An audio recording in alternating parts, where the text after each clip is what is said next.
चीजों में नहीं लेगा। इससे कोई ऐसा नहीं होता। जब हम लोग भी तैयारी करते थे बाबू, जब एनडीए में सिलेक्शन नहीं हुआ था, ऐसा लगता था दुनिया ही खत्म हो जाएगी। जबकि हम लोग तो मेहनत की है, उसका एग्जाम निकालना होता है, इंटरव्यू निकालना होता है, आप मेडिकल में छोड़ दीजिएगा तो समाज आपको ये नहीं एक्सेप्ट करेगा कि आप मेडिकल में छोड़े। लेट सपोज कीजिए किसी के आई साइट में प्रॉब्लम है, तो एक बच्चा क्या कर सकता है, पढ़ाई का मेहनत ही कर सकता है ना। लेकिन अगर थोड़ा सा भी छोड़िएगा ना, तो आप अपने आने से नहीं पीछे। इसलिए आप अपने आप को जी जान लगा के झोंक दीजिए, चाहे कुछ भी हो जाए, सक्सेस होकर ही लौटना है। क्योंकि अगर आज से आप खाली हाथ लौटेंगे तो जीवन नरक बना दिया जाएगा आप लोग का, समाज आपको कोई वैल्यू नहीं करेगा। और ये यंग एज में ना आप लोग अभी डिस्ट्रैक्शन से थोड़ा बचिएगा। मोबाइल वगैरह जो है ये बहुत खराब चीज हो गया। तो हम हमेशा कहते हैं कि मोबाइल को दो चीजें दीजिए, एक टाइम फिक्स कर दीजिए कि कितने टाइम पे मोबाइल चलाना है। लेट सपोज कीजिए आपने कहा कि 3 घंटा चलाना है, तो आप 3 घंटा चलाइए, लेकिन फिक्स रखिए कितने घंटे में चलाइए। दूसरी चीज कि मोबाइल में आप केवल इंटरटेनमेंट वाली चीजें मत देखिए। इंजीनियरिंग वाले बच्चे और मेडिकल वाले बच्चों के लिए सोशल मीडिया पर इतने कंटेंट्स अवेलेबल हैं, आप चीजों को 3D में देख सकते हैं। आप कोई चीज को पहले हम लोग के टाइम पे 4:1 2:1 तो कोई एनिमेशन ही नहीं था, कोई वीडियो ही नहीं था, दिमाग ही काम नहीं करता था कि क्रिस्टन क्या कर रहा है, क्रेन क्या कर रहा है।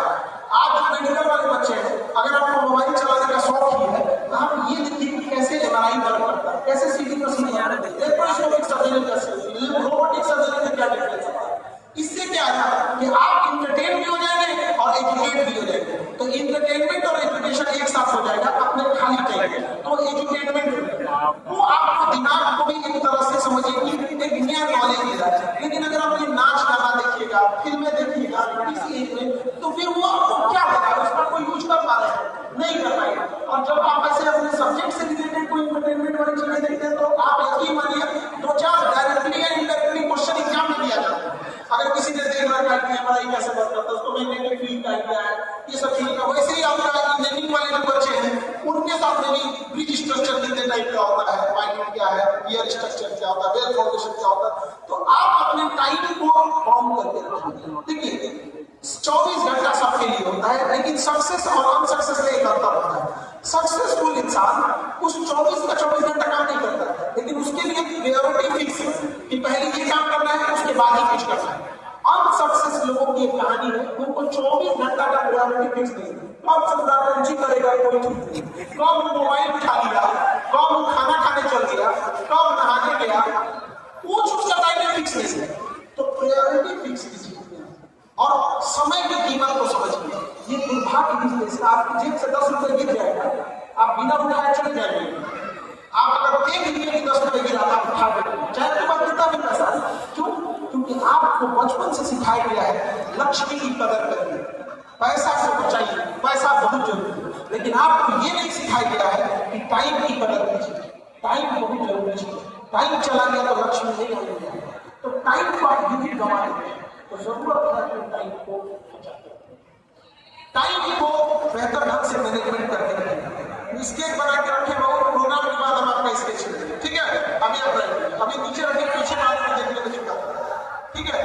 तो अभी स्केच जो अभी प्रोग्राम करना होगा तो हम आप लोग से आपका स्केच अभी सर्वपल्ली डॉक्टर राधाकृष्णन के जो आपने जिनके उपलक्ष्य में हम लोग आज 5 सितंबर मनाते हैं, वो भी आए, उनके नाती आए हुए हैं जो सुब्रमण्यम शर्मा सर है। उनके नाना जी थे सर्वपल्ली डॉक्टर राधाकृष्णन, जो उपराष्ट्रपति रहे थे, आगे जाके राष्ट्रपति बने। अब जो सुब्रमण्यम शर्मा सर है, इनके दादाजी थे बीडी गिरी, जो उपराष्ट्रपति थे, फिर जाके राष्ट्रपति बने।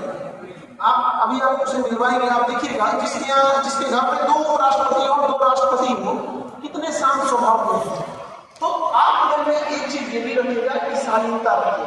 शिक्षा का अर्थ ये नहीं होता है कि आप जो एग्जाम पास कर लिए तो बहुत बाहर हो जाए। आप अपने बीच में भी देखिएगा, अपने लॉ और हॉस्टल में भी देखिएगा, कुछ ऐसे बच्चे मिलेंगे आपको जो पढ़ने में बहुत अच्छे हैं लेकिन उनका नेचर बहुत खराब मिलेगा। प्लीज ऐसा मत करिएगा।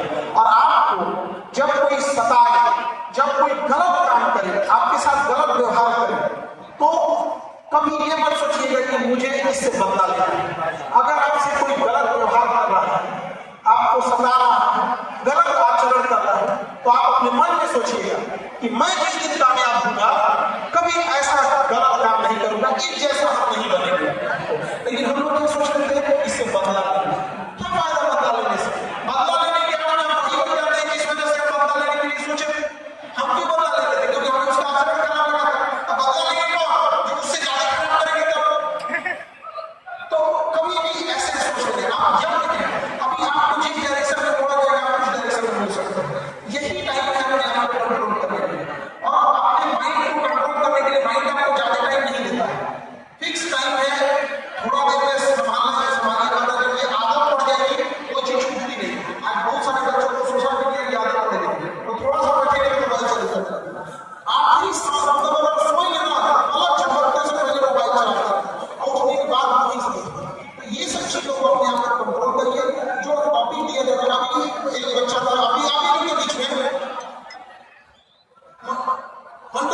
उसका पढ़ने का सोच लो।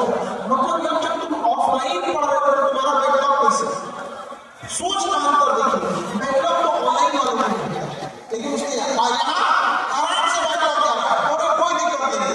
एक बैकलॉग की जगह तो कोई भी चीज बैकलॉग नहीं रखना। टीचर्स आपके पास बेस्ट है, हर मेंटर्स हैं, टीचर हैं, आप डाउट पूछ सकते हैं। आपके पास सोशल मीडिया है, सोचिए आज से 10 साल पहले जो बच्चे थे उनके पास गूगल यूट्यूब कुछ नहीं था। अगर उन्हें कोई प्रॉब्लम आता था तो बताने वाला भी कोई नहीं था। आज आपको कोई प्रॉब्लम आती है, आपके लिए गूगल है, आपके पास तो चैट जीपीटी आ गया है और डिटेल से बता देगा कि नहीं बता देगा। आप लोग उसका मिसयूज नहीं करेंगे।